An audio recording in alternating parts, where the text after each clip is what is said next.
Thank you, Josefina, and thank you for the introduction and the opportunity to speak here today.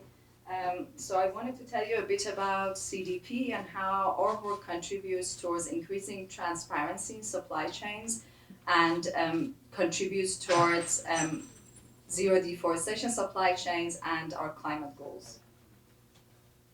So CDP works towards a thriving economy that works both for people and planet, and we focus investors, companies, and cities to take urgent actions to achieve climate goals and a water secure world. So the way we work is that we request annual information from companies, cities, states, and regions on behalf of their investors and customers. We collect the data and we share the insights with the investors and customers. And these investors and customers use the data and the insights to engage with companies in their portfolios and their suppliers and drive improvement. We cover 3 areas of forest, water security, and climate change. So since we started working back in the early 2000s, we've seen annual increase in number of companies that report to CDP. Last year, more than 7,000 companies reported their information to CDP across 3 themes that I mentioned earlier. And our forest work is one of the younger areas of work, and we are seeing still year-on-year growth, but at a slower pace.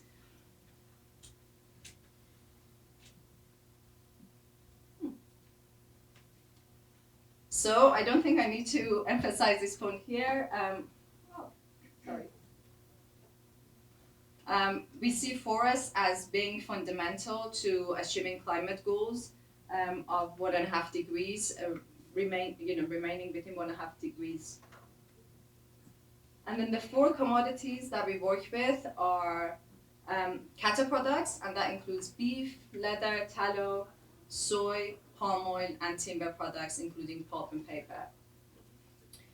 As I'm sure you all know, these commodities are tied up in multiple supply chains globally, produced in one region and then exported to other regions, as well as being consumed in domestic markets.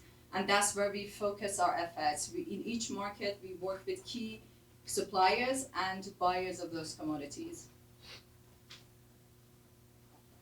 So one of the tools we use to drive the change that we want to see is our questionnaire, reporting framework, guidance, and scoring that we do. And this provides a logical framework for companies to be able to measure their impacts, track progress, and report transparently to their stakeholders, including investors and customers. It also, it provides a platform for companies to engage with those investors, with their suppliers, to have dialogue. We provide training and capacity building workshops throughout the reporting period to disclosures. And that really allows companies to demonstrate how they're taking good practice globally. So our work is backed by more than 525 investors with more than 95 trillion in assets. These investors use our data to understand how companies in their portfolio are performing. A lot of them start dialogue with companies in their portfolio. Some of them, have started filing shareholder resolutions, divestments in more extreme cases, also coalitions, to start dialogue with companies. So this is really what drives our work. CDP is, at the end, a data platform. We work to provide this data for data users. This is not for us to collect data, basically. In addition to our work with investors, we work with large purchasing companies, as I mentioned, through our supply chain program that request this information from their suppliers through CDP.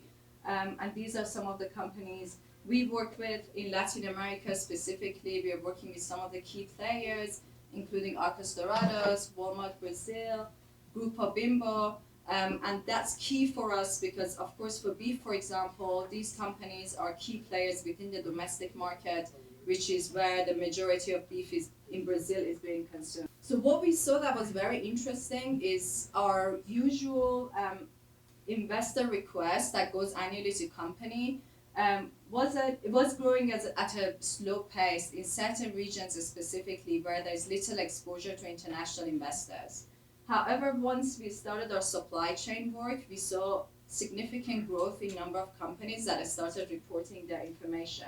And that to us shows very well that suppliers are more likely to respond to a request from their customers because this is a relationship that is very important for them. They deal directly with these customers, and that is different from dealing with investors.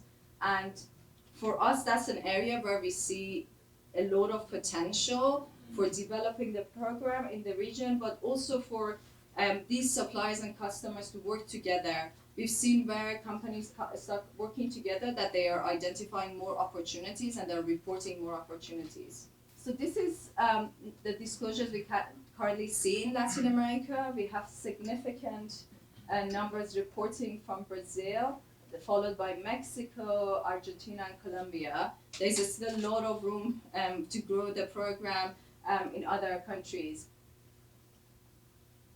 So who responds to CDP, to a request from investors through CDP currently? We have the world's largest palm oil trader, Wilmar.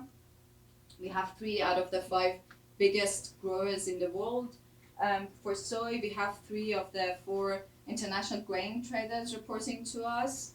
And for cattle, we have 2 out of the 3 largest meat packers reporting to. Consistently say that lack of transparency as well as traceability in supply chains continues to be a challenge for them.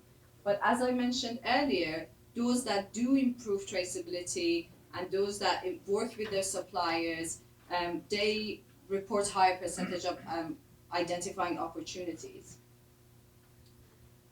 Another challenge is asymmetry between where value is realized normally, and that tends to be with brands downstream, and where costs tend to be realized, which is further upstream with the suppliers. And again, as I mentioned, where we see costs are shared and values are shared, that's where we see more success. And then I wanted to kind of finish on a more positive note, which is that technological solutions exist both for improving transparency and traceability.